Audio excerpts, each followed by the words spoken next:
malam hari ini. Saya bersyukur Tuhan,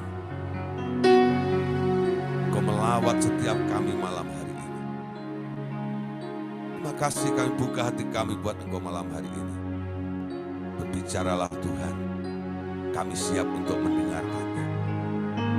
Dalam nama Tuhan Yesus, semua yang percaya boleh berkata bersama-sama. Amin. Oke, puji Tuhan Bapak Saudara. Walaupun cuaca hujan ya hari ini, tapi kita percaya roh kita tidak dingin, tapi roh kita tetap berkobar, menyala-nyala di hadapan Tuhan. Karena kita terbilang orang-orang yang haus dan lapar akan kebenaran-kebenaran firman itu. Ya, nah Bapak Saudara, malam hari ini kita akan melanjutkan pelajaran kita. Masih tentang masalah selubung. Ya, 2 hari sudah kita bahas tentang selubung. Yang pertama adalah balok di mata, bahwa itu merusak sehingga kita tidak bisa memandang seperti Tuhan memandang. Ya, kenapa? Ada yang menghalangi mata kita. Nah itu cungkil saja. Nah itu dicabut saja si baloknya ini, lalu kita bisa melihat seperti Allah melihat. Nah yang kedua saudara, kita bisa melihat bahwa sebenarnya banyak hal yang terjadi di dalam kehidupan kita ini ya, pengertian-pengertian yang tertutup ya, sehingga kita tidak bisa memahami sebuah kebenaran yang sudah Tuhan kerjakan di dalam kehidupan kita. Sehingga kita menjadi orang yang selalu dibodohin oleh si iblis ya. Karena apa? Kita tidak tahu setiap janji, setiap apa yang Tuhan sudah lakukan di dalam kehidupan kita. Nah, malam hari ini kita melanjutkan ya, ternyata dalam kehidupan manusia ini dalam perjalanan kehidupannya sering mengalami banyak luka ya. Hari ini kita bahas tentang 2 macam luka di dalam diri manusia ini. Ya, luka-luka apa saja yang dimaksudkan dalam pelajaran kita yang akan kita bahas bersama-sama ini. Ya, Bu Saudara, hati seseorang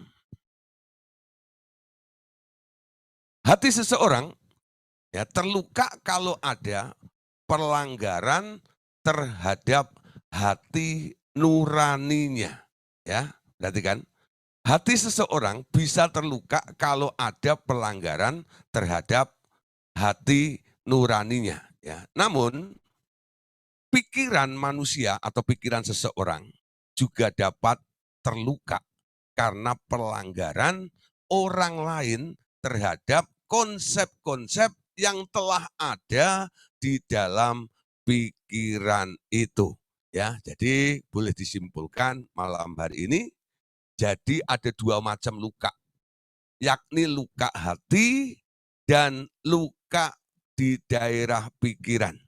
Nah, kedua-duanya, baik luka hati maupun luka pikiran, itu semua terekam di dalam memori manusia. Ya, nah, Bapak Saudara, tadi dikatakan bahwa yang pertama, manusia itu ya bisa terluka kalau ada pelanggaran terhadap hati nuraninya. Kita tahu semua ya telah belajar tentang masalah hati nurani, bukan? Nah, di dalam hati nurani itu ada yang namanya intuisi. Nah, di situ ada suaranya, ada suaranya. Ya, jadi hati nurani manusia itu sebenarnya bersuara. Ya, nah, dan itu merupakan tatanan yang sudah atau satu hukum yang sudah Tuhan taruh di dalam manusia. Sehingga kalau ada yang melanggar hati nuraninya, itu mereka terluka di bagian hati nurani mereka ini. Karena apa? Ada yang melawan di bagian itu. Tapi juga ada yang terluka dari daerah pikirannya. Karena apa? Ada yang membantah juga. Yang membantah dari mana? Dari pihak lingkungan atau orang-orang di sekitarnya yang tidak sepaham dengan konsep cara berpikirnya. Sehingga terjadi sebuah argumen, ya, perdebatan, sehingga mereka saling mempertahankan konsepnya masing-masing. pola pikirnya masing-masing. Nah, dari situ Saudara, kalau sudah tidak ada saling mengalah atau mungkin ya Anda merasa kalah adu argumentasi, Anda bisa terluka di situ. Lalu Anda mulai memandang lingkungan, kenapa begitu orang kok kejam dengan saya? Nah, Anda mulai merasa terpojok atau tersudutkan, terkalahkan, lalu merasa menjadi korban. Pikiran Anda juga bisa luka. Nah, Bapak Saudara, baik luka hati nurani maupun luka pikiran ini sebenarnya di dalam Tuhan bisa dibereskan, ya, bisa disembuhkan. Asal orang ini mau datang kepada Tuhan. Setelah kesembuhan dilakukan terhadap hati maupun pikiran, nanti memori tentang peristiwa-peristiwa yang melukai itu dapat dihapuskan bila tidak diperlukan lagi. Nah, Allah Bapa bilang hari ini, aku hendak memberitahu engkau tentang sebuah kesembuhan, yaitu kesembuhan luka hati. Kesembuhan ya, luka hati terlebih dahulu. Karena itu adalah hal yang lebih penting untuk dilakukan pada hari ini, ya. Jadi malam hari ini kita akan membahas walaupun ada 2 luka, tapi tentang luka hati dulu ya. Nah, coba lihat. Suara hati itu sangatlah penting. Itu yang akan mengatur hidup seseorang, ya. Nah, jadi ada tadi sudah saya katakan bahwa di dalam diri manusia ini hatinya ada suaranya. Dan suara hati itulah yang harusnya yang menuntun setiap kehidupan manusia, ya.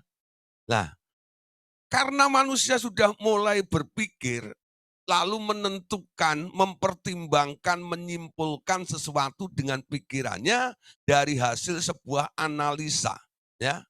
Kadang-kadang dengan keadaan seperti itu, biasanya orang sudah mulai tidak peduli lagi dengan suara yang ada di dalam hati ini. Ya, kenapa? Yang kuat itu apa yang dia pikirkan, apa yang dia rancangkan, apa yang dia lihat, apa yang dia rasakan. Padahal dari dalam ini ada suaranya. Coba nanti malam coba merenungkan ya. Apalagi mau tidur begitu, dalam keadaan hening, ya itu biasanya suara hati itu lebih ya gampang untuk dideteksi, untuk didengar daripada ketika Anda pagi sampai sore lagi sedang sibuk dan banyak proyek, banyak pekerjaan yang harus Anda kerjakan, banyak urusan yang harus Anda pikirkan.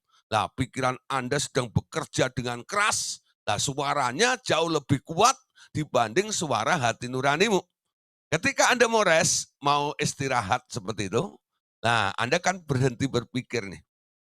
Ketika Anda mulai berhenti berpikir, nanti Anda akan mendengar ada suara yang lain selain dari apa yang Anda rancang dan apa yang Anda pikirkan sepanjang hari.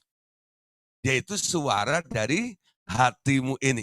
Nah, kalau Anda kurang jelas mendengarnya, boleh pakai tadi nih, ya, seperti gambar yang saya kasih ini tadi.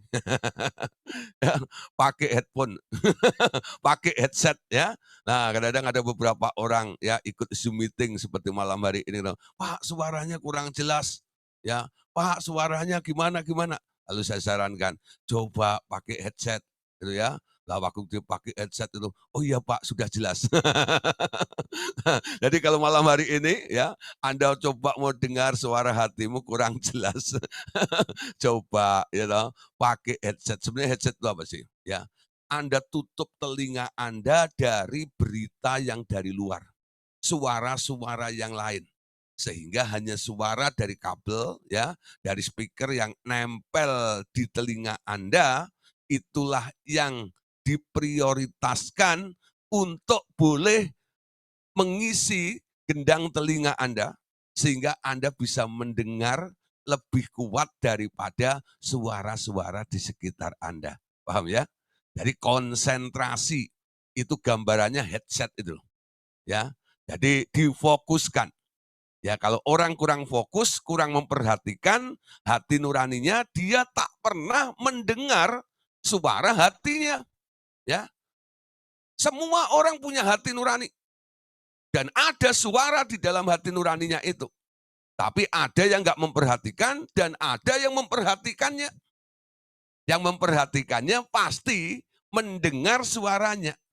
Kalau yang mengabaikan, dia berfokus kepada suara yang lain, itu suara hati nurani tidak akan terdengar. Lah, Bapak Saudara, perhatikan, kalau orang ya mulai tidak nurut hati nuraninya, nurut pikirannya atau menurut anjuran orang lain yang tidak sesuai dengan suara hati nuranimu, nah nanti disitulah terjadi sesuatu yang melukai hati nurani tersebut.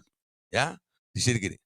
Hati yang luka akan membuat seseorang melakukan tindakan-tindakan yang salah nantinya. Ya, hati yang terluka akan membuat seseorang melakukan tindakan-tindakan yang salah. Contoh, saudara, ya, seperti ya hati yang luka itu dia suka membalas. Hati yang luka itu suka mendendam. Hati yang luka itu suka membunuh orang. Hati yang luka itu suka melukai siapa saja yang banyak atau sedikit ada hubungan dengan lukanya itu. Ya, nah Bapak Saudara, jadi hal-hal yang muncul dari hati nurani yang luka ini akan menghasilkan tindakan-tindakan yang salah. Jadi kalau kita melihat ada orang-orang yang selalu bersikap salah, sekarang kita boleh mengerti. Kalau kita harus melayani orang itu, ini orang ya luka di bagian hati. Ya, hati nuraninya ya terluka di situ. Sehingga dampaknya terjadi dia bisa suka membalas, dia bisa pendendam, dia bisa pembunuh orang dan melukai siapa saja yang ada sangkut pautnya dengan kondisi hati nuraninya tersebut, ya. Nah, Bapak Saudara, sekarang lihat, luka dalam hati biasanya terekam di dalam memori juga, ya. Jadi kalau kita menangani orang yang luka hati, ya, sekarang cara doanya gimana? Jangan aja, hatimu mana? Nanti ditunjuk livernya itu. Ini hati saya, bukan itu liver, saudara, ya. Hati nurani, pegang juga bagian memori. Memori itu otak bagian belakang. Kadang-kadang beberapa orang yang kami layani, saya pegang kepalanya, lalu saya usap bagian belakang ini. Kenapa? Karena di bagian belakang manusia ini, tempat memori ini, sering sekali banyak file-file yang numpuk di situ. Ya, lah kadang-kadang file-file yang tidak berguna, sehingga membuat lemot kadang-kadang. Terjadi hang, masalah besar. Kenapa? Karena memorinya bisa penuh. Dan banyak faktor sebenarnya yang tak perlu disimpan di situ, yang harus dikeluarkannya. Ya, nah itu pembersihan memori biasanya. Nah kadang-kadang kalau harus secara global gitu ya, kalau waktunya nggak banyak, saya hanya berkata begini, semua isi memori yang buruk aku keluarkan, aku hapus dalam nama Tuhan Yesus. Ya, yang baik yang masih dibutuhkan dan yang benar sesuai dengan kehendak Tuhan, biar tetap ada di dalam memorinya. Kadang-kadang saya ngomong cukup praktis gitu aja. Jadi nggak saya sebut detailnya, oh ada pembunuhnya, ada ini, ada itu tuh ya. Nah, tapi kalau pas pelayanan mungkin waktu saya banyak dan mungkin orang ini memerlukan pelayanan secara detail seperti itu, ya kadang-kadang saya tekunin sampai 1 jam, 2 jam, ya, ditengking sampai detail-detailnya, isi-isinya, jenis-jenis filenya apa saja, ya. Tapi kalau pelayanan massal di jemaat, umpamanya saya khotbah hari Minggu gitu ya, nanti ada altar call atau selesai ibadah, lalu ada orang minta didoain. Waktu nggak banyak, karena saya harus pergi ke tempat pelayanan yang lainnya juga, ditunggu di tempat yang lainnya. Jadi paling banter saya punya waktu 3/4 jam atau 1 jam. Itu pun pengorbanan makan siang saya. Nggak tahu. Nah, saya harus cepat kabur gitu ya. Gitu ya. Nah, jadi dengan kondisi seperti itu, ya kadang-kadang saya nyelayanin aja, bagi 2 saja ya. Jadi file yang buruk, file yang salah, file yang tidak berguna, file yang jahat, sekarang aku hapus, aku keluarkan, aku buang dari pikiran atau memori si orang tersebut. Ya, yang masih dibutuhkan, yang baik sesuai dengan keinginan hatinya Tuhan, biar tetap tinggal di dalam memori itu. Dalam nama Tuhan Yesus. Amin. Biasanya orangnya mulai enteng, ya. Tapi sebenarnya belum sepenuhnya. Nah, itu kalau udah banyak masalah-masalah terus begitu ya harus masuk ke bengkel biasanya ya. Nah, opnam. Masuk bengkel ke situ dulu ya. Nah, nanti di situ baru nih dipilah-pilah apa saja yang pernah mengisi memorinya itu. Nah, banyak hal Saudara pernah kita lakukan dalam penyembuhan memori, bukan? Penyembuhan luka batin itu banyak sekali. Banyak hal yang bisa melukai hati Anda, betul nggak? Ya, makanya hati itu harus dijaga. Kalau tidak nanti diinjak-injak oleh lingkungan Anda. Ya, nah kalau Anda nggak bisa menjaga sendiri, mungkin Anda juga bisa merusak hatimu sendiri. Tapi yang sering hati manusia itu dirusak oleh lingkungannya, ya, dirusak oleh orang lain yang yang mempunyai akses masuk ke dalam hati Anda. Betul nggak? Ya, nah siapa contoh ya? Orang yang sering dibenci itu pasti orang yang paling dekat. Ya nggak mungkin saya membenci orang yang ada di mana itu, eee, Cepu gitu ya, terlalu jauh ya, atau di Pati gitu ya. Nah, saya nggak kena mengena, saya nggak pernah paling ketemu di Zoom meeting seperti begini toh, ya. Nah, saya nggak bakal membenci gitu loh, karena nggak ada alasannya. Nah, saya bisa membenci orang yang dekat dengan saya, bukan? Ya, apalagi orang yang punya akses dengan hati saya, betul nggak? Nah, paling orang-orang dekat itu yang gampang. Entah itu adik ipar kita, itu saudara kita. Nah, itu gampang sekali, bukan?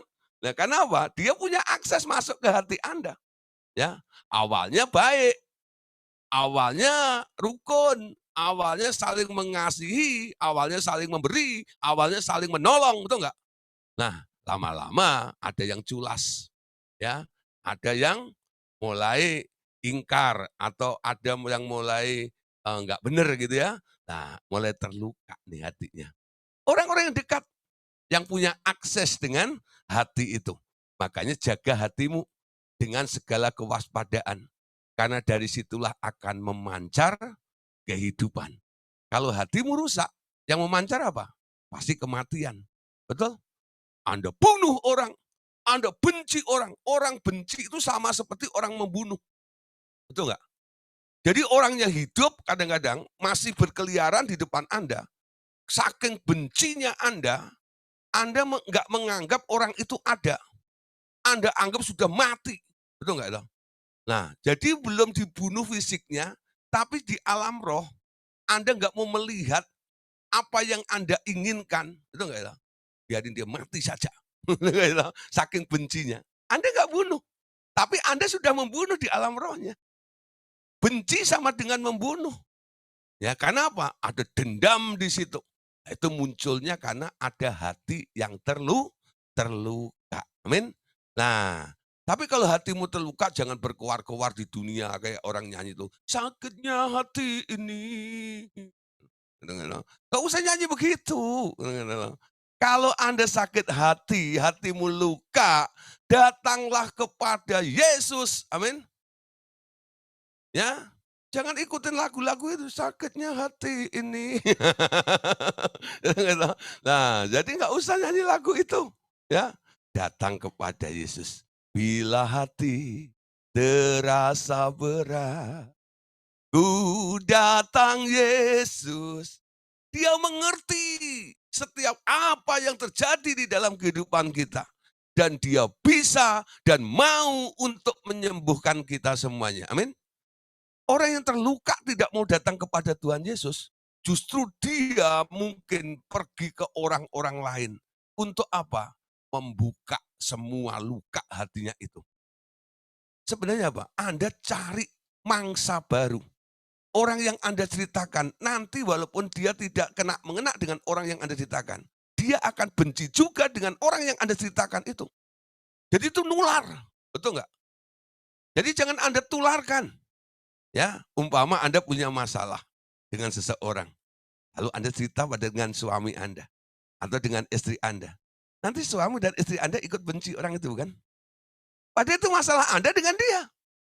Suami Anda ikut, istri Anda jadi ikut, ya. Anak-anak Anda ceritain ya loh, tentang buruknya siapa begitu. Nanti si anak-anak jadi membenci orang itu. Betul nggak? Ya. Karena apa?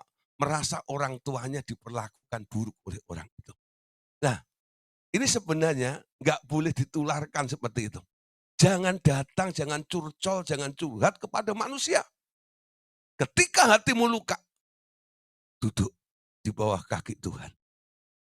Ya, seperti Maria. Itu enggak? Tuhan pulihkan. Tuhan pulihkan. Ya, bisa itu terjadi seperti itu. Nah, Bapak Saudara, karena hati manusia ini sebenarnya sangat labil atau tidak stabil, ya. Hati nurani manusia itu amat amat tidak stabil, ya, atau labil, ya.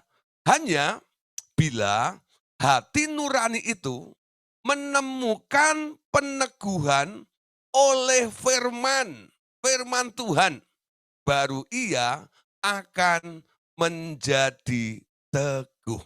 Amin. Jadi hati yang labil ini harus ketemu dengan Tuhan. Ya, nanti hatimu baru teguh. Nah, saudara, dalam membimbing orang kelahiran baru, biasanya saya tawarkan Wahyu 3 ayat 20 ya, untuk mengundang Yesus masuk ke dalam hati manusia. Lalu saya kutip nih pernyataan Tuhan Yesus tentang kelahiran baru yang diucapkan ya kepada Nikodemus, ya. Tuhan bilang begitu. Apa yang dari daging, ya, yang lahir dari daging ya, adalah daging. Dan apa yang lahir dari roh adalah roh. Lah, hati manusia itu lemah. Nah, seperti gini ya.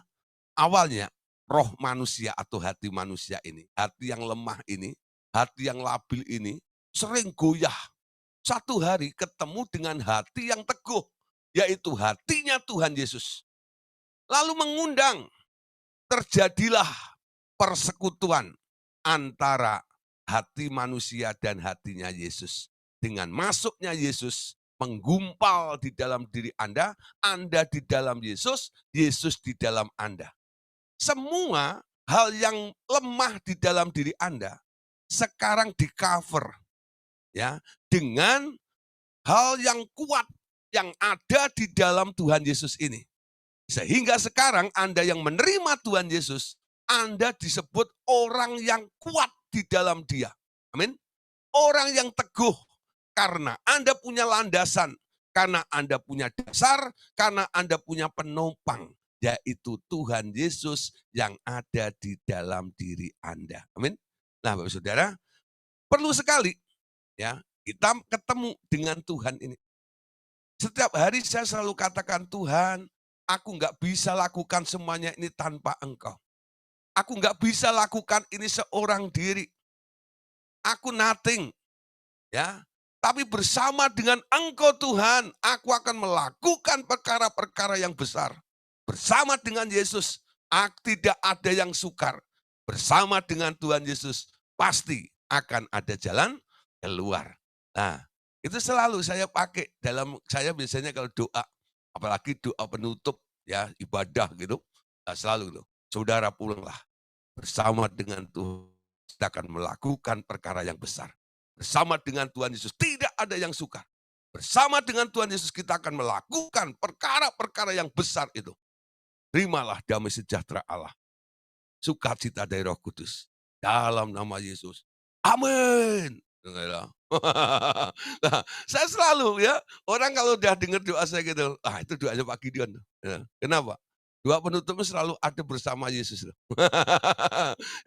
Orang-orang di kantor atau di gereja-gereja yang suka ngundang saya tuh, kalau udah doa penutup, dia paling tahu. Doa Pak Gideon selalu begitu. Ya, karena apa? Saya mau menyadarkan bahwa hidup kita ini tak bisa kita berjalan sendiri. Tanpa Yesus. Harus bersama dengan Yesus. Amin. Kalau Anda bersama dengan Yesus, Ya, firman itu ada mempengaruhi hidup Anda, hati nuranimu akan teguh, ya. Dan Anda akan berjalan, menapa, terus, terus, terus, maju, naik, naik, naik, naik, naik, naik, dan sebagainya. Amin. Nah, Bapak Saudara, hati manusia yang tidak atau di luar Tuhan, biasanya dipengaruhi dengan lingkungan, ya, dengan lingkungannya. Kita perhatikan di sini, hati nurani manusia juga dipengaruhi oleh pendidikan. Pendidikan dunia sering menyesatkan, membuat sikap hati yang keliru terhadap sesama manusia. Tetapi pendidikan melalui firman-Ku akan mengkoreksi dan menyembuhkannya. Ya. Jadi orang dengar firman sama belajar ilmu di dunia ini itu hal yang berbeda, ya. Pengaruhnya berbeda. Anda lihat otaknya semakin pinter, atau enggak? Tapi Anda lihat hatinya enggak semakin bagus. Tapi orang yang mengenal firman, kita enggak tahu, hatinya semakin bijaksana biasanya. Ya karena apa? Suara hati ini menuntun, disertai adanya Tuhan di dalam hidupnya itu. Nah, ketika orang terluka dan mereka mendengar firman, firman itu nanti akan menyembuhkan orang tersebut. Ya, nah coba lihat. Jadi luka hati dapat disembuhkan dengan mendengar firman-Ku juga. Ya, nah jadi ajak aja orang-orang tersebut untuk mendengar firman. Kita baca Yeremia 31 ayat 33. Tetapi beginilah perjanjian yang kuadakan dengan kaum Israel sesudah waktu itu. Demikianlah firman Tuhan. Aku akan menaruh Tauratku dalam batin mereka dan menuliskannya dalam hati mereka. Maka aku akan menjadi Allah mereka dan mereka akan menjadi umatku. Nah, Bapak Saudara, Yeremia 31 ini ayat biasanya yang kita pakai untuk menerangkan tentang kelahiran baru. Orang yang lahir baru, hukumnya ditulis di dalam hati. Tapi orang-orang perjanjian lama, ketika Tuhan memberikan hukum kepada bangsa Israel itu, Musa disuruh naik ke Gunung Sinai, lalu diberi 2 loh batu. Tangan Allah yang kudus itu menulis hukum-hukumnya di atas 2 loh batu. Ya.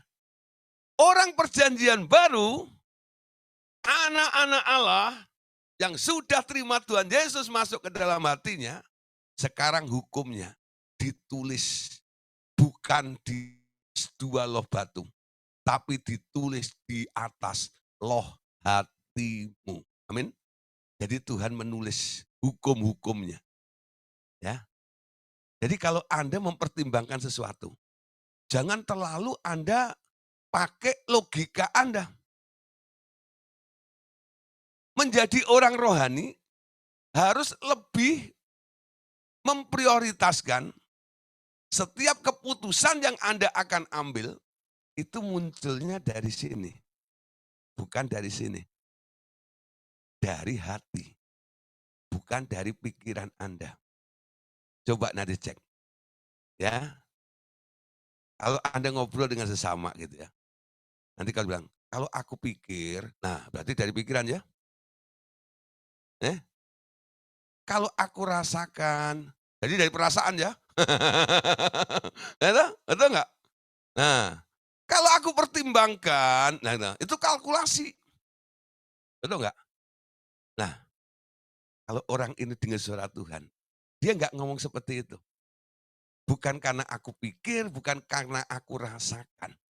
Ya, yang dari Tuhan itu adalah sebuah kepastian. Amin. Beda, saudara. Ya, yang dipikirkan itu baru sebuah wacana. Betul nggak? Pertimbangan itu bisa meleset juga. Apalagi perasaan yang Anda rasakan. Ya, belum tentu benar seperti itu. Tapi suara hati nurani itu adalah sebuah kebenaran. Kenapa? Suara itu munculnya dari Tuhan karena Tuhan menulis hukumnya di loh hati Anda. Sehingga orang yang lahir baru pasti dari dalamnya ada intuisi atau suara Tuhan. Betul nggak? Apa kata Tuhan? Mulai sekarang belajar untuk melatih dalam mengambil keputusan apapun juga, ya, jangan terlalu banyak dipikirkan. Ketika masalah tiba, Anda katakan, Tuhan, kalau Engkau, ya, menurut Engkau, masalah ini harus diapakan. Jadi seperti anak kecil, ya, ketika orang-orang atau murid-murid Yesus ini berebut untuk mendapatkan posisi yang ada di surga. Siapa yang terbesar nanti di kerajaan surga. Lalu Tuhan Yesus panggil anak kecil, bukan? Dipangku sama Yesus. Kalian ingin besar di kerajaan surga? Jadilah seperti anak kecil ini. Ya, bukan menjadi anak kecil.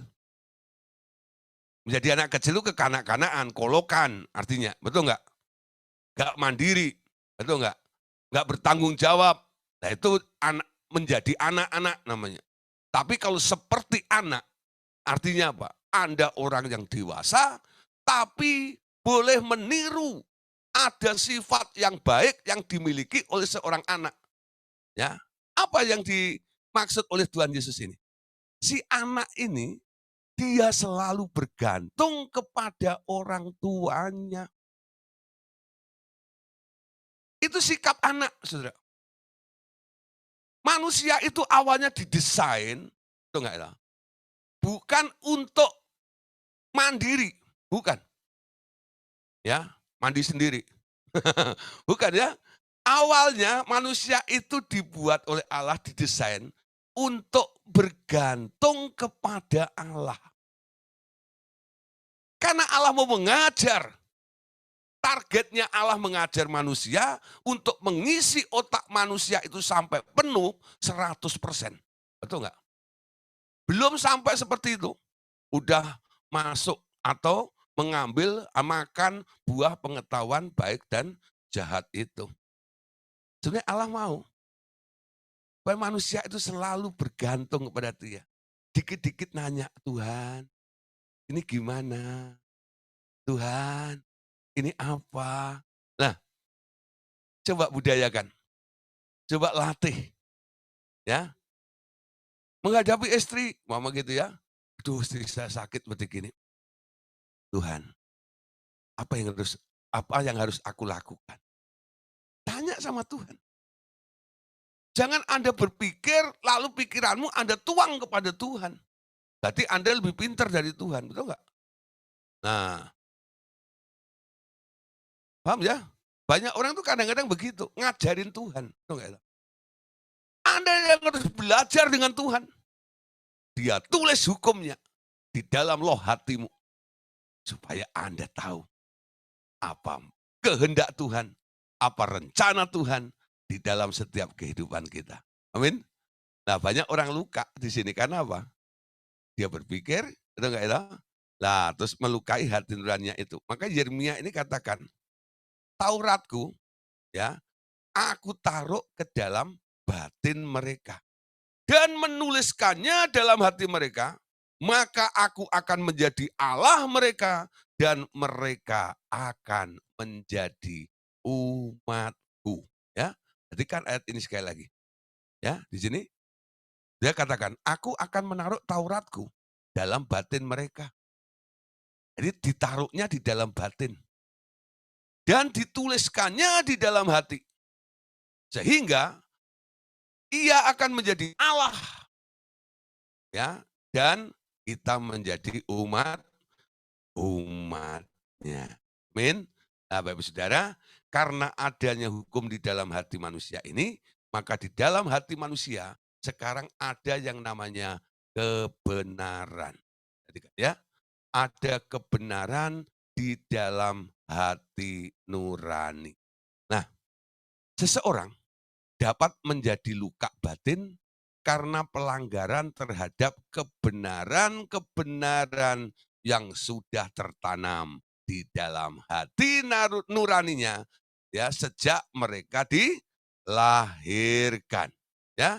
Nah, contoh gini, hati nurani seorang anak telah memiliki satu set atau set aturan-aturan asli di dalam hatinya yang tidak diperoleh atau dibangun dari sumber-sumber dari luar.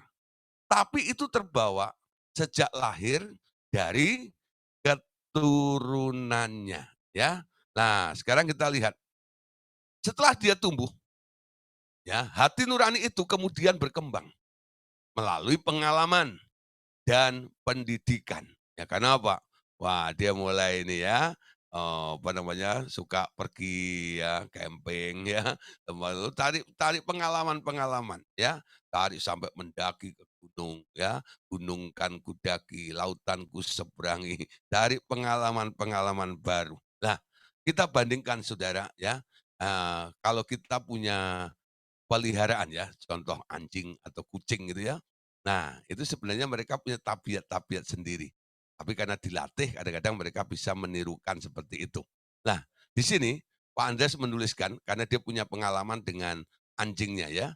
Anjingnya namanya Gebi dulu ya. Allah Bapak mengatakan begini ya pada Pak Andreas. Perhatikan anjingmu yang tanpa diajari sudah dari kecil cenderung untuk membawakan kunci mobil bila engkau datang.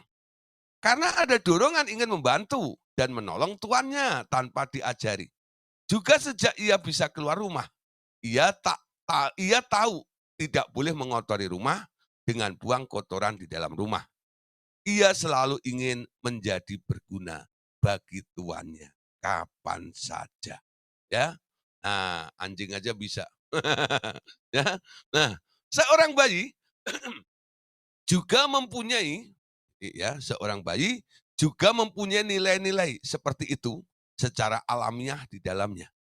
Dia akan menangis bila mereka merasa salah satu orang tuanya menjadi marah.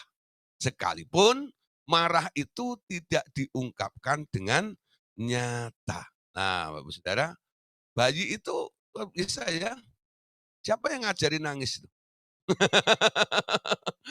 Siapa yang ngajarin nangis tuh bayi itu? Ada nggak yang ngajarin nangis? Ya, itu sifat dasar, Saudara. Kenapa dia nangis? Kalau ada sesuatu yang menakutkan, kalau ada sesuatu yang membahayakan, ya loh, atau ada kekurangan, dia lapar dan sebagainya, karena dia belum bisa ngomong, itu cuma satu, dia nangis saja. Nah, tangisan bayi itu punya 1000 makna, betul nggak itu?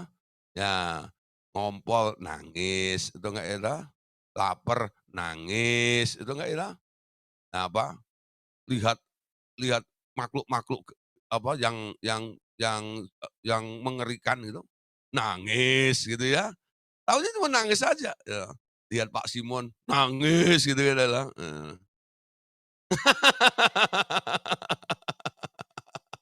Jadi bayi itu cuma begitu, gitu loh. Taunya nangis, itu enggak ya. Nah, nangis dan senyum, tak gitu tak gitu. Nah, tapi itu sudah terbawa, enggak ada yang ngajarin, betul enggak ya? Ketawa itu begini gitu, enggak ada yang ngajarin, gitu. Dia bisa, nangis apalagi, gitu. Itu sudah bisa keluar dari, apa, kandangnya itu. Kadang-kadang selama 9 bulan 10 hari terkurung di dalam kurungan itu, itu enggak ya, kurungan mami itu, waktu dia keluar pertama kali apa yang ditunggu? Tangisan bayi. Kalau nggak nangis malah ditepuk-tepuk, "Nangis ayo!" Nah, kalau nangis itu mamanya itu, "Puji Tuhan," itu enggak itu, bisa nangis, itu enggak itu. Eh, jadi dia latihan nangis di mana? Nah, itu kebawa sejak dari awal seperti itu, ya. Dia punya sifat dasar, ya. Nah, seperti itu. Jadi sebenarnya, ya, ada hal seperti itu yang ada di dalam hati nurani ini, ya. Karena apa? Kembali ya, sebenarnya ditulis oleh Allah sendiri di dalam hati nurani orang tersebut ya. Nah, hati nurani akan bertumbuh dengan pertambahan usia ya. Dari hanya nangis tadi itu, nanti mulai bisa ngomong, bisa melakukan kegerakan, ya dari bayi, nah ini dari anak kecil, nah mulai nih anak-anak, ya, lalu mulai remaja, dan mulai jadi orang tua. Nanti hati nuraninya mulai beda-beda, Saudara, ya, menurut perkembangan usia mereka. Nah, Bapak Saudara, bila hati nurani seseorang bertumbuh di antara orang-orang yang mengasihi dia, dan sejak kanak-kanak tak disertai luka batin dan penderitaan, kemudian lalu diteguhkan juga dengan firman Tuhan, nantinya ya ia akan dapat menjadi wadah bagi hikmat untuk bertumbuh dengan sempurna. Nah, saudara, karena dipengaruhi lingkungan, hati nuraninya ini tergantung lingkungannya seperti apa. Kalau lingkungannya penuh dengan kasih, nanti dia akan menjadi hati nurani yang baik. Ya, nah beda saudara. Ya di sini, bila hati nurani seseorang terganggu atau dirusak, maka hikmat juga akan rusak. Dan itu terjadi seterusnya. Tingkah laku seseorang pun akan rusak pula tentunya. Amin. Nah, jadi tergantung lingkungannya. Kalau lingkungannya mengganggu, dia jadi rusak. Ya. Bila hati nurani itu bertumbuh tanpa cacat. Nah, amin. Bila hati nurani itu bertumbuh tanpa cacat, dalam diri seseorang itu nanti akan tumbuh di dalam diri orang itu sebuah karakter yang kuat, sebuah karakter yang stabil, dan selalu tahu dengan tepat apa yang harus dilakukannya pada setiap saat. Nah, Bapak Ibu Saudara, semua itu tergantung faktor pendidikannya. Nah, mendidik anak kadang-kadang juga begitu ya. Anda didik dengan didikan keras, dengan Anda omongin terus, omongan-omongan kasar kadang-kadang gitu ya. Maksud Anda supaya dia jadi baik gitu loh, tapi dengan omongan kasar. "Oh, kok diomongin gini gini gini," ya saya udah nggak bisa ngomong lagi. Omongan kasar seperti itu ya. Nah, kalau Anda masih punya produk terserah ya. Nah, tapi kalau orang itu, anak itu kita didik dengan kasih, walaupun mungkin ya, si anak itu nakal. Anda jangan langsung ngomong gitu, "Ih, kamu itu nakal banget." Nah, si anak itu bisa berubah nggak, Saudara? Nggak bakal berubah. Karena apa? Anda deklarasikan. Anda konsep anak itu juga. Dia sudah nakal, Anda sebut si nakal juga. Nah, jadi seperti Anda meteraikan, dasar anak nakal. Nah, didasarin lagi, tambah kuat kenakalannya. Anda harus punya iman. Mulai belajar jadi orang tua, ya, belajar bernubuat untuk anaknya dengan perkataan iman. Walaupun anakmu nakal, Anda bilang, kamu anaknya papi, kamu anaknya Allah Bapak. Ya, Bapak itu baiknya luar biasa. Bapak itu sikapnya manis. Dia tidak nakal. Ada enggak? Nah, jadi Anda sangkali keberadaan si anak itu dengan Anda mengucapkan yang baik. Lalu mulai Anda kasihi. Kalau Anda anggap si anak itu nakal, ya pasti Anda hajar dia. Anda ambil kucing gitu. Ya, nah saudara, mendidik anak seperti itu enggak bakal berubah. Tambah hari, tambah parah. Ya, contohnya siapa? Contohnya lagi ngomong ini saudara, itu ya. Saya itu anak pendeta sebenarnya. Tapi dulu orang tua saya mendidiknya keliru.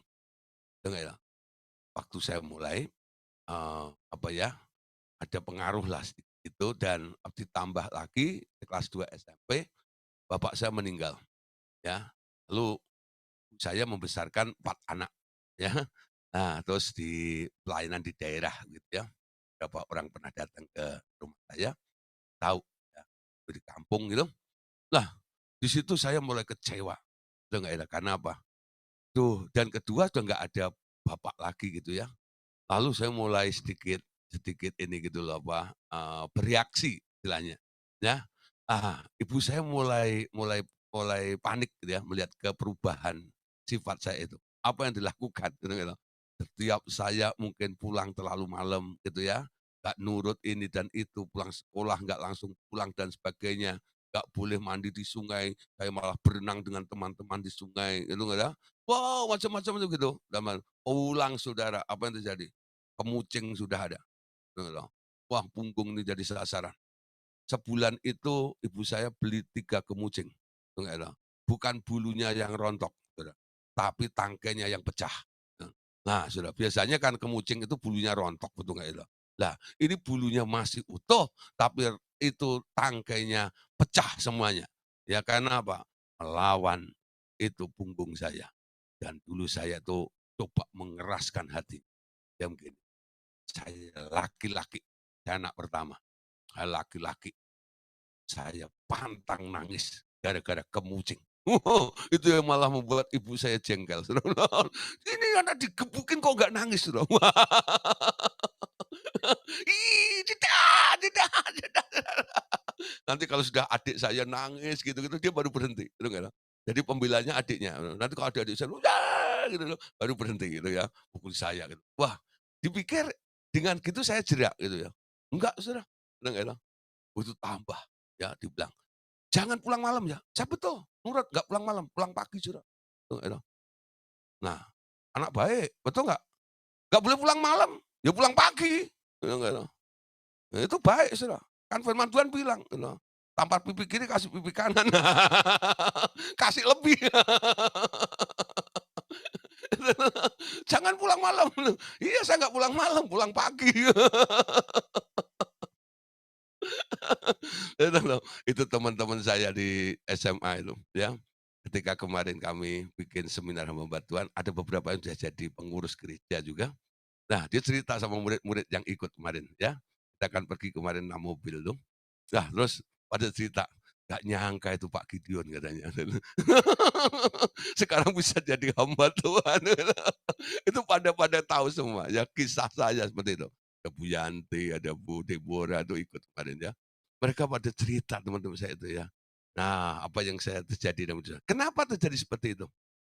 Ya, cara menanggulangi, menyelesaikannya keliru, bukan dididik dengan kasih. Ya, maksudnya baik, mau mengubah. Gak ada orang tua pengen merusak, betul nggak? Tapi caranya yang keliru. Dan itu nggak merubah, saudara. Ya, yang berubah itu tangkai kemucing itu. Dari utuh pecah semuanya itu yang berubah. Nah, yang dipukuli nggak pernah berubah. Nah, waktu Tuhan menjamah, beda lagi, saudara. Ya, memang awalnya saya itu ya seperti kucing yang dijorokin ke kali gitu ya, ini kecemplung sekolah Alkitab namanya, ya, karena ditakut-takutin. Saya punya om itu tentara dulu. Wah, sadis sekali, ya.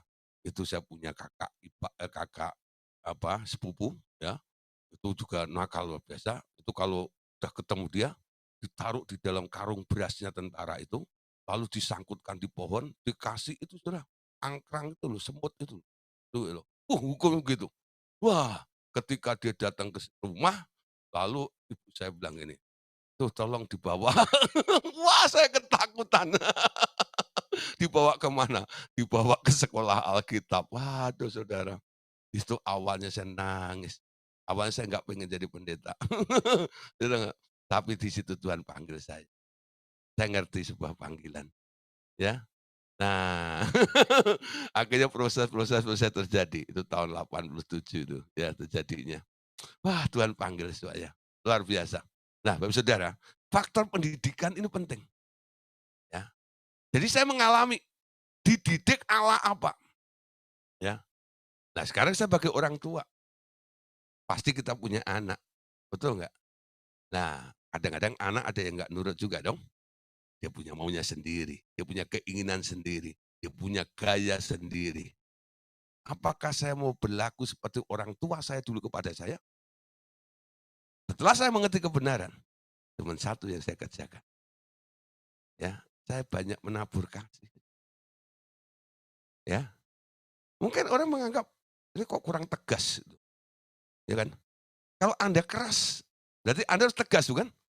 Pak pak, tegas itu namanya, pelintir kumis gitu, pak, lah itu tegas namanya. Betul nggak ya? Ya Pak Among ya. Betul nggak? Nah, itu. Tapi kalau Anda mulai kasih sepertinya, "Kenapa gini-gini?" Nah, iman itu seperti itu.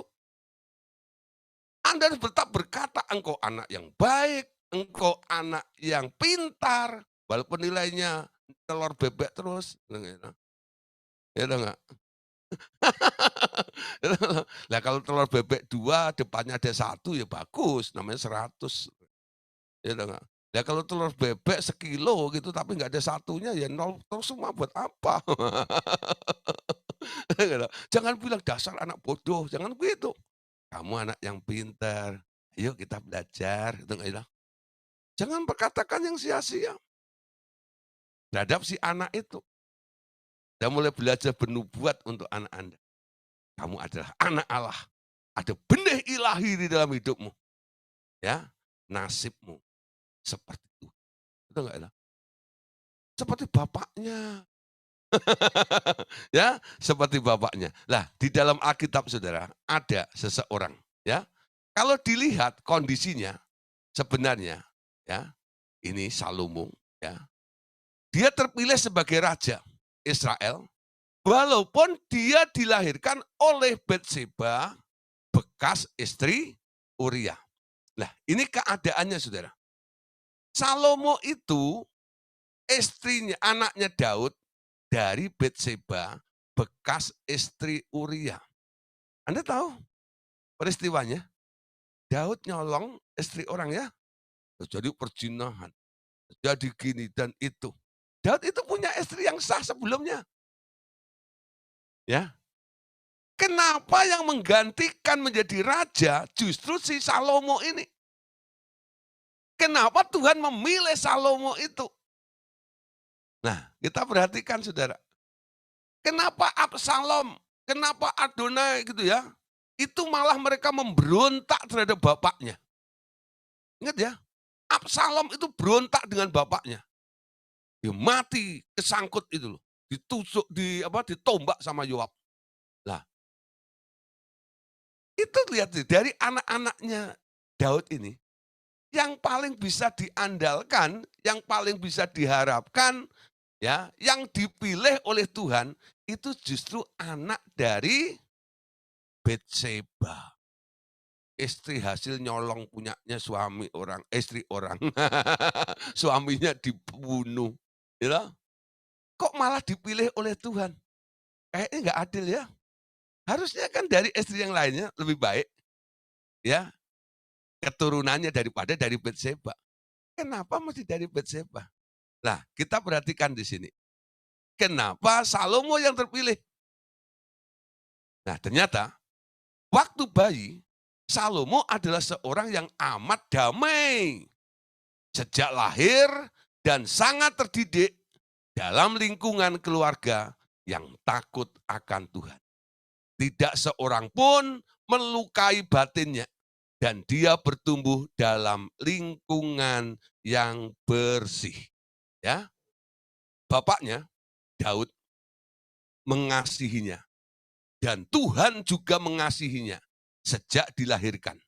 Dia memiliki hati nurani yang jernih yang memungkinkan dia bertumbuh di dalam hikmat yang melampaui semua raja-raja dan orang-orang yang berhikmat lainnya.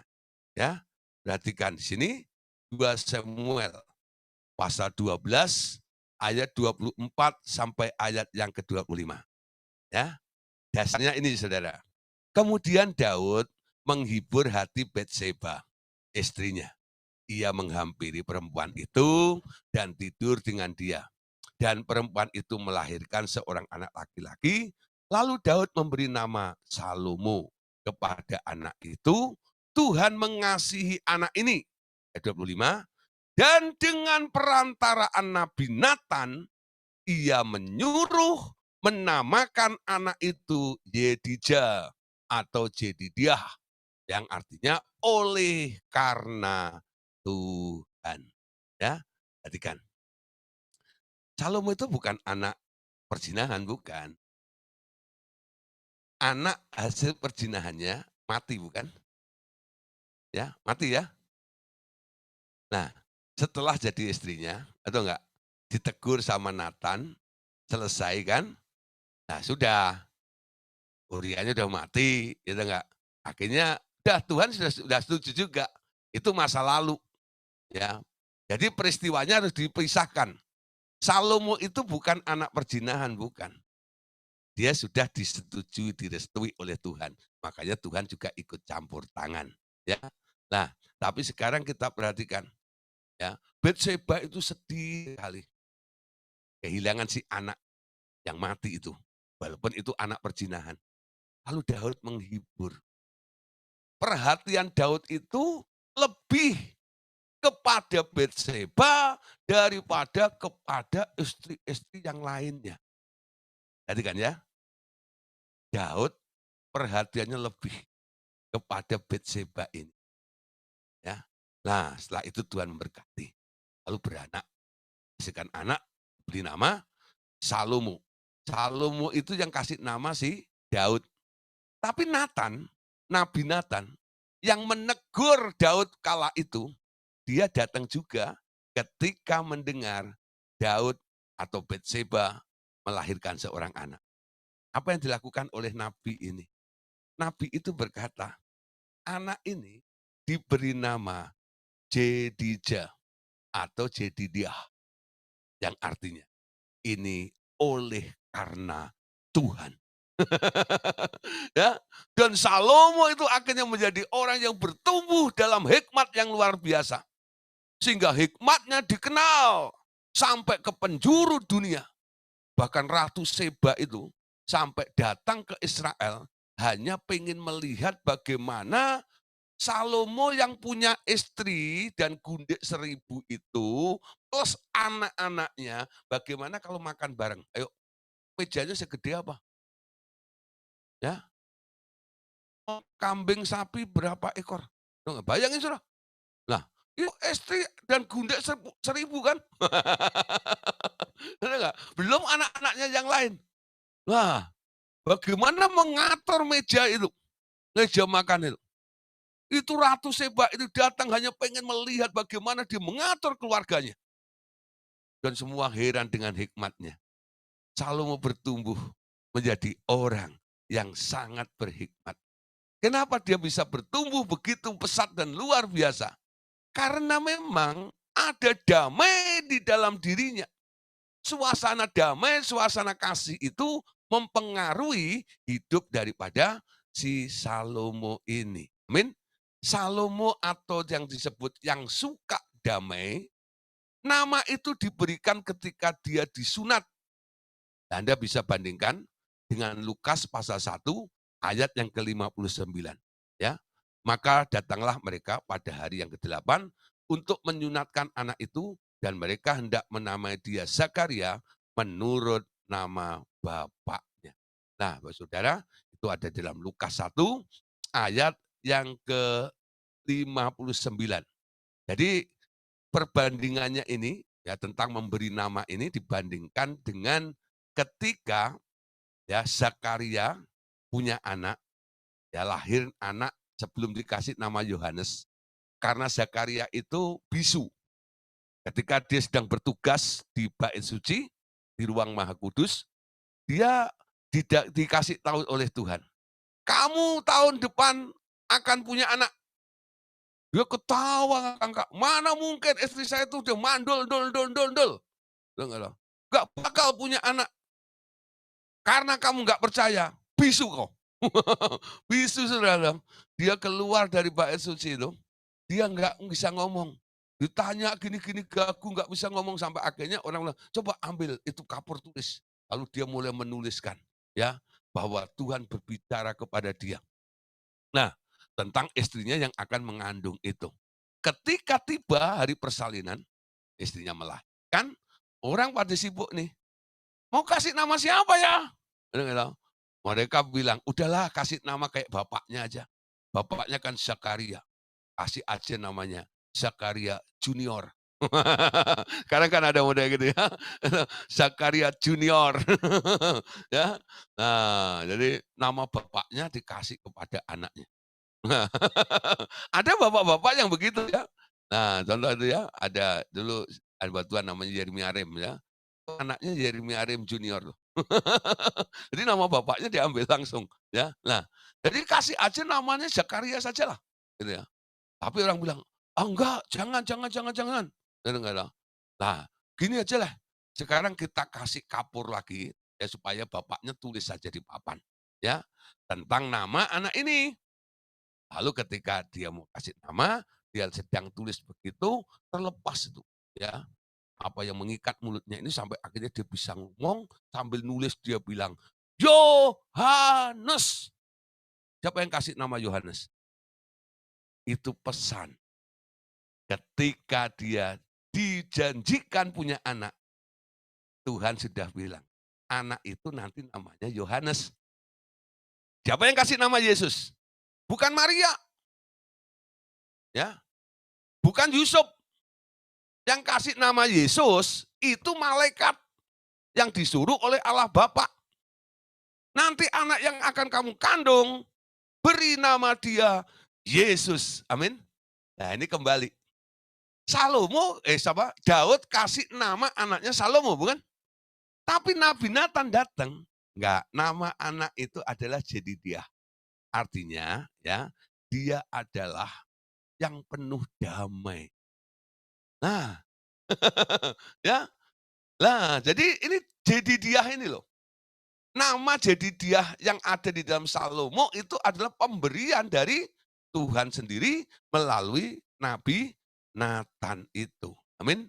Nah, jadi bisa kita lihat ya, apa maksudnya? Pemberian nama oleh Tuhan melalui Nabi Nathan menunjukkan perkenanan Tuhan kepadanya seperti halnya dengan nama bagi Abraham, Sarah, dan Israel. Nah, ini ada nama lagi ya. Abraham, Sarah, dan Israel. Nah, siapa yang kasih nama Abraham? Dulu namanya bukan Abraham. Ketika keluar dari Ur Kasdim, namanya Abram. Ya, lalu Tuhan ubah menjadi Abraham. Ya. Nah, ini Sarah dulu namanya Sarah ya, Sarah. Ya, Sarah. Nah, terus ganti ditambah Sarah atau Sarai. Nah, yang artinya punya makna sendiri. Abraham itu adalah bapak segala bangsa dan Sarah itu adalah ibu segala bangsa. Artinya ada. Nah, Israel. Israel itu nama yang diberikan oleh Tuhan, bukan? Dulu namanya siapa? Namanya Yakub. Yakub itu artinya apa?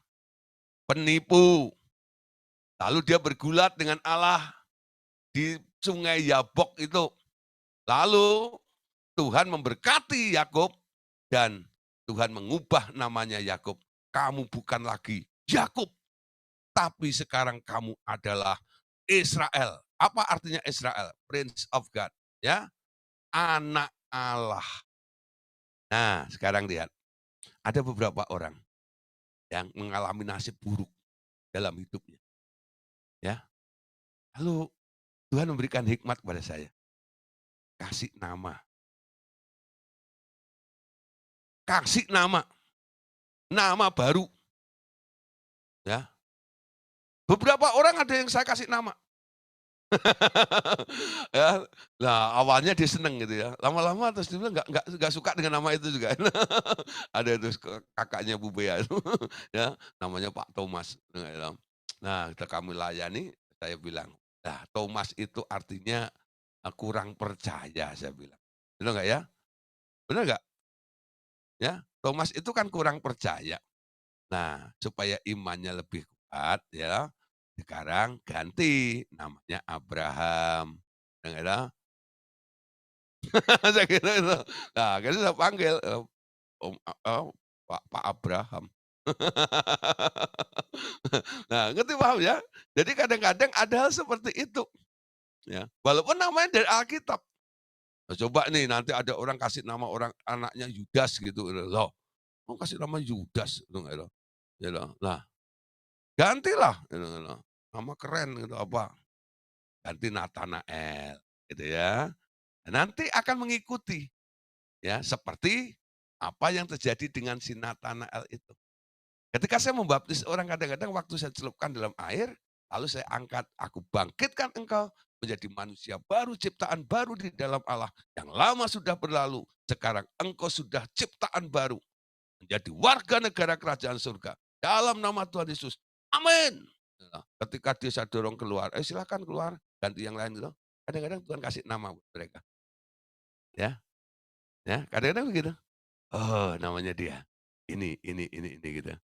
Nah, betul, setelah kasih nama ada perubahan. Mengikuti seperti itu, ya. Jadi Salomo itu, you know, Salomo ketika diberi nama oleh bapaknya, dia Salomo, Tuhan nggak terima. Bukan, jangan Salomo tok lah. Ya, dia Jedidiah. Ya, Jedidiah, ya. Nah, oleh karena Tuhan. Amin. Ya. Jadi pemberian itu, nama itu. Lah, Bapak Saudara, sekarang kita lihat dengan Salomo, ya. Nama Jedidiah, Jedidya atau Jedidiah, itu artinya beloved of the Lord, ya. Menunjukkan secara profetik apa yang disediakan oleh penyediaan Allah.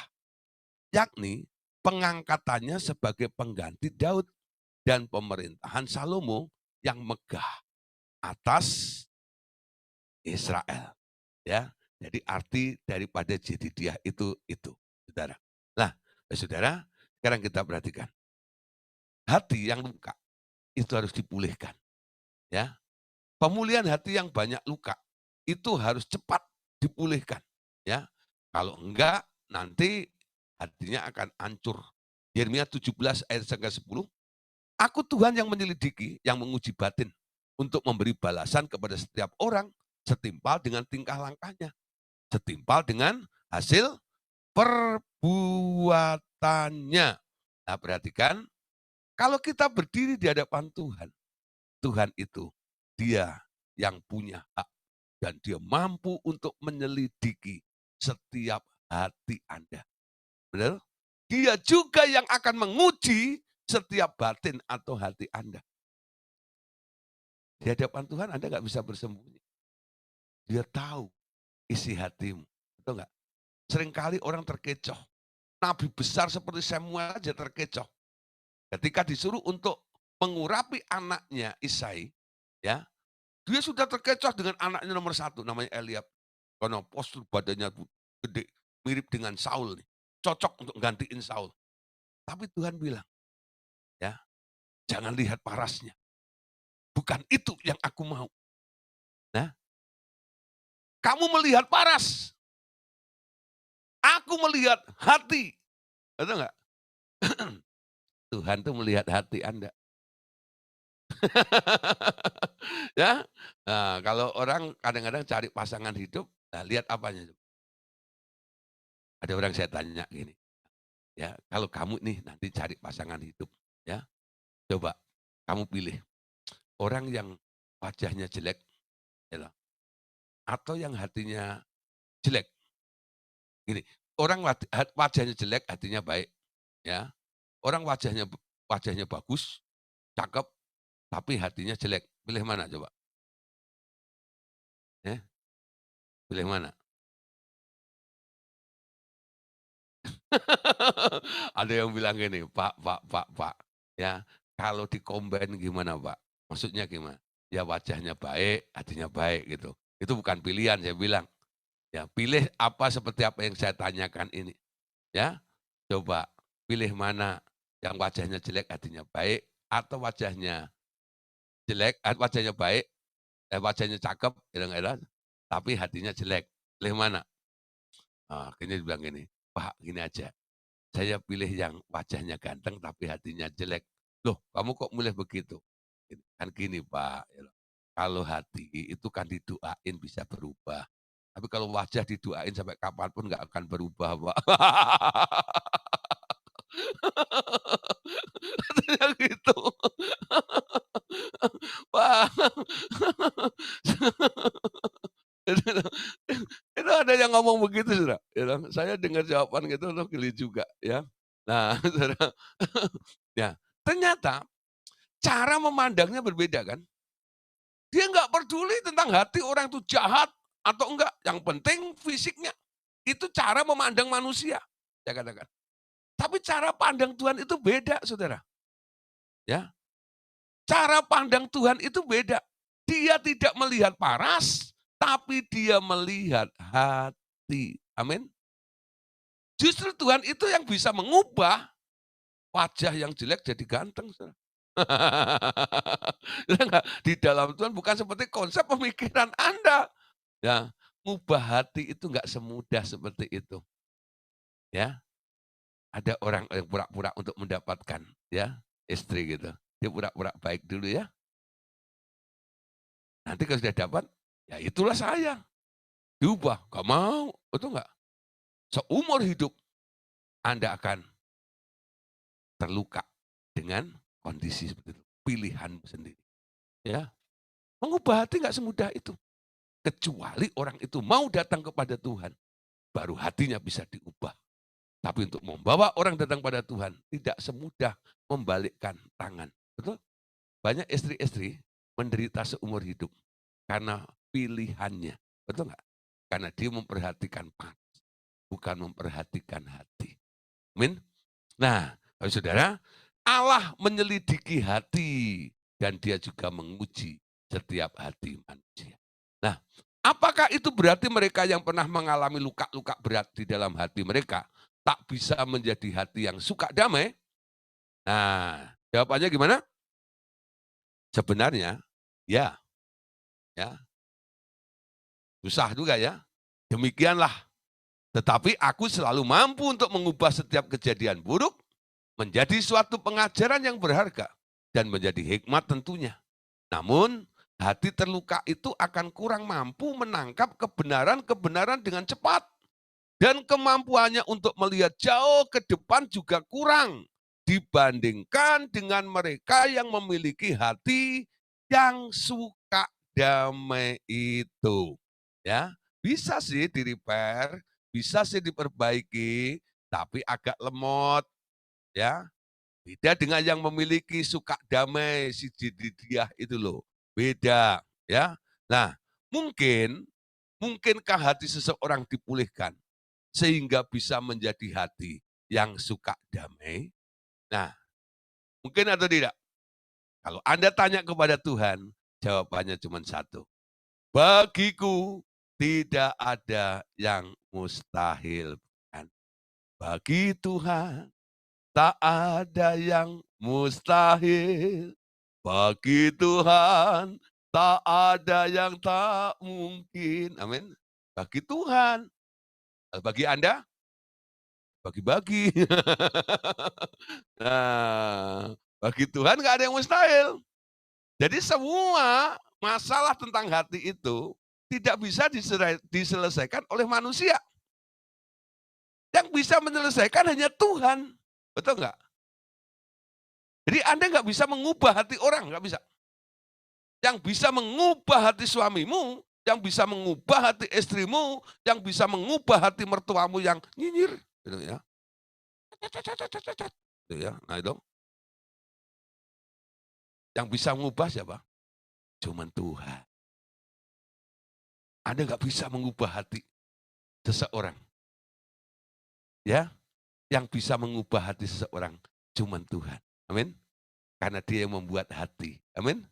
Hati itu buatannya dia. Ingat tuh, dengar, jangan berupaya untuk mengubah hati suami Anda. Cara untuk berubah hati daripada suamimu itu cuma satu. Ajak berjumpa dengan Tuhan. Supaya dia mengalami perjumpaan dengan Tuhan. Setiap orang yang mengalami perjumpaan dengan Tuhan, hatinya akan diubah. Hati yang lama disingkirkan. Dan hati yang baru diberikan. Amin. Itu cara Tuhan seperti itu. Gak ada reparasi hati. Yang ada pergantian hati nanti. Betul nggak? Ya. Dan yang bisa ganti cuma satu. Yang punya stok spare part hati. Di surga banyak hati baru. Ya. Untuk menggantikan hati-hati yang sudah error di dunia ini. Ya. Sehingga nanti semua orang akan jadi dia. Ya. Yang suka damai, bagi Tuhan tidak ada yang mustahil. Nah, Bapak katakan juga di sini, aku akan memberi mereka hati yang baru, yang penuh dengan kemampuan untuk bertumbuh sepenuhnya di dalam hikmatku dan kesadaran yang amat tajam, mampu melihat jauh, asalkan mereka mengerti dan mempunyai iman tentang janjiku itu. Ya, nah terus hati benih Yesus yang mereka terima itulah yang menjadi hati yang penuh dengan damai itu. Nah, di sini ada perlu yang dijelaskan sedikit ya. Ada sedikit yang perlu dijelaskan di sini, yakni bahwa hati Tuhan Yesus ya selalu terisi dengan damai sejahtera.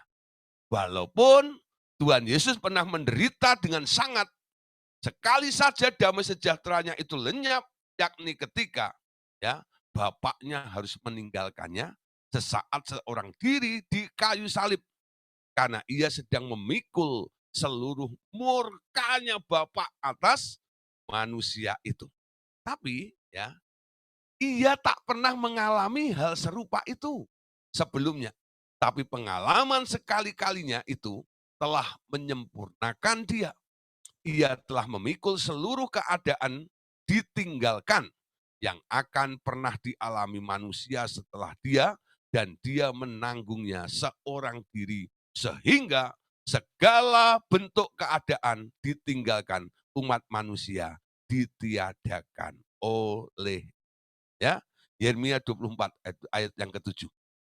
Aku akan memberi mereka suatu hati yang baru, suatu hati untuk mengenal aku, yaitu bahwa akulah Tuhan. Mereka akan menjadi umatku dan aku akan menjadi Allah mereka, sebab mereka akan bertobat kepadaku dengan segenap hatinya. Ya, Yeremia 32 ayat 39-nya, aku akan memberi mereka suatu hati dan satu tingkah langkah. Ya, hati disertai tingkah langkah. Sehingga mereka takut kepadaku sepanjang masa untuk kebaikan mereka dan anak-anak mereka yang datang kemudian. Ini hati yang baru yang diberikan oleh Allah ya kepada manusia yang mau diubah dan mau ditolong oleh Tuhan. Nah, bagian terakhir Saudara, ada hati yang sudah parah. Ya. Karena hati itu telah dimeterai atau dicap oleh si iblis. Wow, ini saudara. Ya, keadaannya sudah sangat memprihatinkan. Apakah ada orang seperti itu? Ada, saudara. Ya, jadi jangan hati, jangan apa sembarang ya memberikan hatimu. Hatimu mulai Anda berikan kepada agen-agennya iblis. Nanti dia bisa intervensi dan hatimu mulai dicap menjadi miliknya si iblis itu. Orang yang percaya kepada Tuhan Yesus, hatinya sekarang didiami Tuhan Yesus kan. Kalau orang mulai mengandalkan kekuatan kegelapan, nah raja kegelapan itu juga akan memeteraikannya. Dan dia punya akses masuk untuk apa? Menguasai setiap hati Anda. Ya, jadi ada hati nurani yang sudah dicap oleh si iblis. Hati nurani yang dicap oleh iblis. Ya, hati nurani sangatlah sensitif terhadap tiap perbuatan yang berlawanan dengan suara hatinya. Tapi ada orang-orang yang telah mengisi hati mereka dengan kekerasan, sehingga mereka tak memiliki suara hati lagi. Ada jenis roh-roh yang membunuh suara hati seseorang. Orang-orang seperti itu bahkan bisa memakan mayat ibunya sendiri tanpa merasa bersalah. hati mereka telah dicap dengan tanda si iblis. Ya, perhatikan, hati mereka sudah dicap dengan tanda si iblis ini. Sehingga perasaannya udah nggak ada lagi. Kenapa? Hati nuraninya nggak ada bunyinya lagi. Nggak ada kebenaran di dalam dirinya. Ya, kalau Anda sekarang lihat, terjadi ya, anak bunuh maminya, orang tuanya. Sering terjadi ya di TV-TV atau di ya, kalau saya dengar di koran dan baca di radio, kebalik ya maksudnya ya, dengar dengar di radio, baca di koran, lihat di TV, gitu ya. Itu mana ada loh baca di radio ya. Nah nah, jadi radio, lihat di TV, baca di koran, dengar di radio gitu ya, itu berita-berita seperti itu ya. Anda gemes juga, "Ini orang udah kayak apa sih?" Itu kayak itu. Sebaliknya ada juga, orang tua bunuh anaknya juga. Lah, Anda kira ya, ini dosa itu baru terjadi kali ini? Oh enggak Saudara, ya. Zamannya Paulus, itu sudah terjadi Saudara, hal seperti itu, ya. Sudah terjadi. Nah, coba kita lihat, dalam 1 Timotius pasal 4, ayat 1 dan 2, Paulus mengingatkan kepada Timotius, ya, 1 Timotius 4 ayat 1 sampai 2, Roh dengan tegas mengatakan bahwa pada waktu kemudian ada orang yang akan murtad lalu mengikuti roh penyesat dan ajaran-ajaran setan. Oleh tipu daya pendusta-pendusta yang hati nuraninya memakai cap mereka. Nah, itu ada stempelnya ya.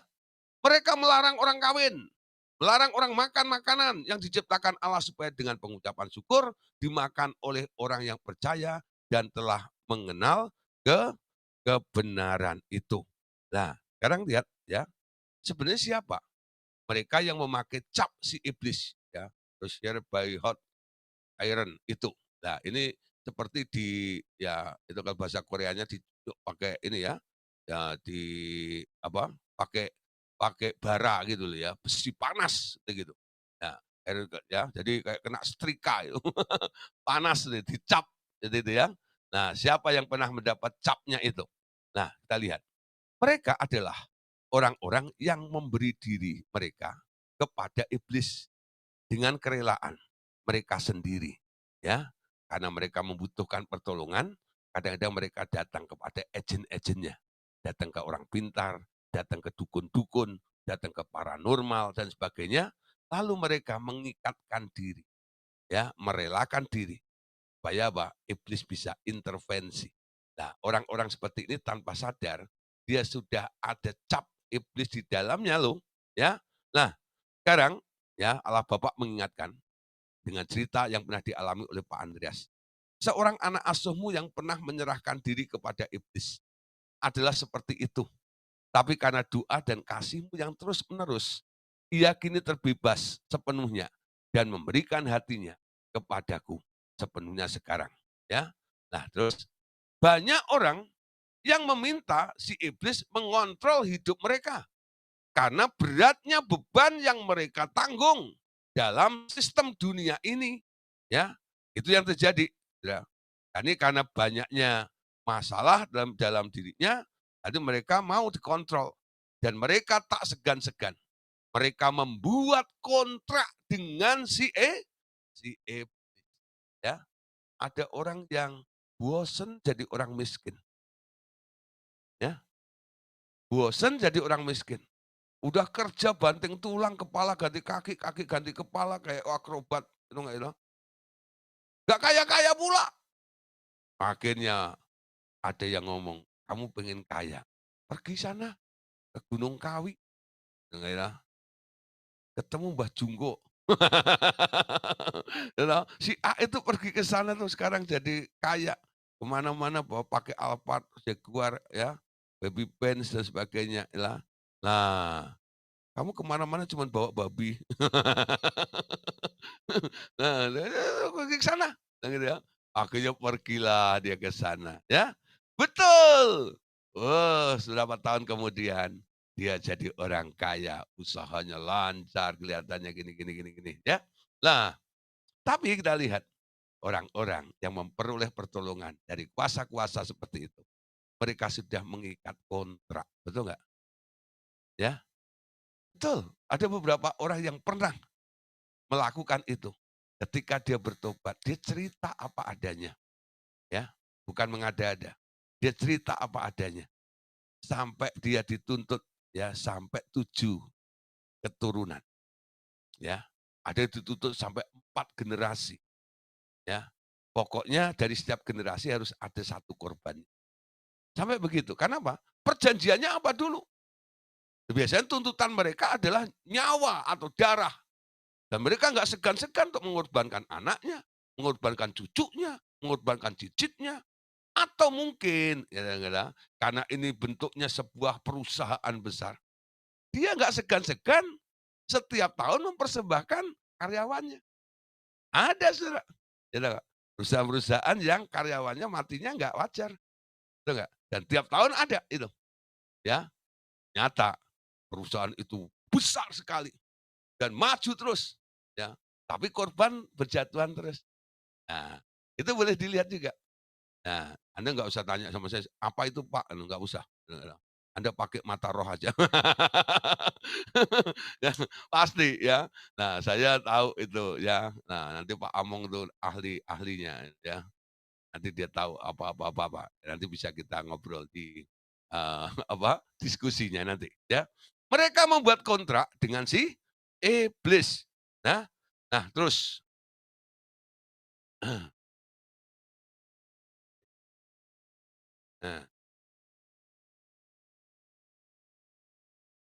sebagian melakukan itu karena tak kuasa mengendalikan dorongan-dorongan seksual mereka. Itu akibat lingkungan pergaulan dan juga faktor keturunan mereka. Cerita-cerita tentang seks membuat anak-anak muda mencari pengalaman dalamnya, menentang semua aturan karena keinginan-keinginan kedagingan mereka, ya. Nah, Saudara, ya, mereka ya, kemudian mengisi diri mereka dengan banyak luka batin karena apa yang mereka telah lakukan itu.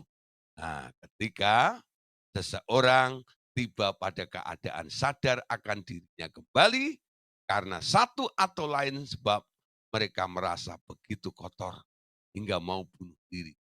Mereka bilang membunuh diri gara-gara cinta. Itu anak muda gitu ya, membunuh diri. Tapi sebenarnya itu akibat hati nurani mereka yang sangat terluka, ya. Nah, banyak orang kadang-kadang menyalahkan cinta. You know, ada apa dengan cinta? Cinta itu salah gitu. Enggak, cinta enggak pernah salah, ya. Dan yang menciptakan cinta itu, ya.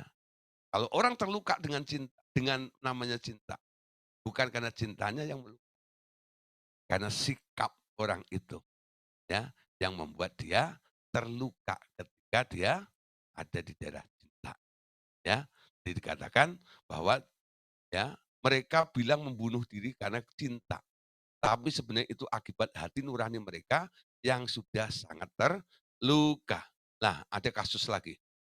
Ada pula orang yang menjual anak atau cucunya kepada iblis supaya ia menjadi kaya. Itu yang saya katakan ya. Akibatnya anak cucunya semua mati muda dan menjadi miskin karena rezeki mereka telah diambil oleh kakeknya sendiri. Jadi saudara kita lihat nih ya, ada yang begitu, kalau enggak nyawanya, mungkin rezekinya. Jadi perskot dulu. Jadi rezekinya anak cucunya itu dinikmati oleh si engkong. Nanti cucunya enggak dapat, Saudara. Jadi engkongnya jaya, nanti cucunya miskinnya luar biasa. Perjanjiannya seperti itu, ya. Memang dia selalu maunya menderita, membahagiakan satu pihak, tapi membuat menderita yang lainnya. Itu cara iblis memperlakukan. Dan orang-orang yang hatinya sudah dicap oleh mereka karena taken kontrak. Lah, ini harus dibebaskan, harus dilepaskan. Capnya harus dibuang, ya. Nah, supaya apa? Iblis tidak menuntut terus, ya, nuntut dia terus. Nah, terus sebaliknya, ya Salomo justru telah mendapatkan kekayaan dengan meminta hikmat dari Tuhan, ya. Hikmat dari Allah membuat seseorang menjadi kaya raya. Ya, kita lihat ayatnya. 2 Tawarikh pasal 1 ayat 8 sampai ayat yang ke-10. Berkatalah Salomo kepada Allah, Engkaulah yang telah menunjukkan kasih setiamu yang besar kepada Daud ayahku dan telah mengangkat aku menjadi raja menggantikan dia. Maka sekarang, ya Tuhan Allah, tunjukkanlah keteguhan janjimu kepada Daud ayahku, sebab engkaulah yang telah mengangkat aku menjadi raja atas suatu bangsa yang banyaknya seperti debu tanah. Berilah sekarang kepadaku hikmat dan pengertian, yaitu wisdom and knowledge, supaya aku dapat keluar dan masuk sebagai pemimpin bangsa ini. Sebab siapakah yang dapat menghakimi umatmu yang besar ini. Jadi doa Salomo itu luar biasa. Ya, minta hikmat daripada Allah. Nah, akibatnya apa? Perhatikan pasal 2 Tawarikh 1, 11-12-nya. Berfirmanlah Allah kepada Salomo, oleh karena itu yang kau ingini, dan engkau tidak meminta kekayaan, harta benda, kemuliaan, atau nyawa pembencimu, dan juga tidak meminta umur panjang, tetapi sebaliknya engkau meminta kebijaksanaan, wisdom tadi ya, dan pengertian untuk dapat menghakimi umatku yang atasnya aku telah merajakan engkau, maka kebijaksanaan dan pengertian, wisdom and knowledge, itu diberikan kepadamu. Selain itu, aku berikan kepadamu juga kekayaan, harta benda, dan kemuliaan. Wow, ya, ini luar biasa ya. Nah, kemuliaan, jadi sebagaimana belum pernah ada pada raja-raja sebelum engkau dan tidak akan ada pada raja-raja sesudah engkau. Ya, berarti kan saudara, apa yang dikejar oleh Salomo? Dia tidak mengejar kekayaan. Jika datang pada Tuhan, dia hanya minta hikmat, minta pengertian. Nah, orang yang nggak punya pengertian dari Tuhan, itu selubung kayak kemarin tuh ya. Hikmat itu membuka wacana, sehingga Anda mengerti rencana Allah dalam kehidupan Anda. Hikmat. Amin. Nah, malam hari ini, doa Anda rubah. Jangan minta kekayaan, minta hikmat. Nanti hubungannya dengan hati. Ya, hatimu jangan dipenuhi dengan keinginan-keinginan materi. Ingin Tuhan. Tuhan, hikmatmu biar mempengaruhi hidupku. Tinggal di dalam hatiku. Hikmat Allah itu nanti yang akan membawa damai. Tuhan, pengertianmu engkau singkapkan. Sehingga aku mengerti segala sesuatunya. Itu yang perlu ditekankan dalam doanya. Jangan Anda bertalu-talu sampai doa puasa 40 hari, 40 malam. Cuman apa? Yang diminta perkara-perkara duniawi. Justru Salomo bilang, aku nggak minta yang itu. Aku minta hikmat dan pengertian. Justru Tuhan bilang apa? Aku berikan hikmat dan pengertian itu. Plus, aku kasih bonusnya. Aku buat kamu menjadi orang yang paling sukses. Orang yang paling kaya. Ya, sebelum engkau dan sesudah engkau tidak ada yang bisa menandingimu. Wah, ini belajar dari Salomo. Betul enggak? Jadi dia. Amin. Ya, malam hari ini diubah semua namanya. Bukan Hitoyo. Ya, namanya sekarang jadi dia. Amin.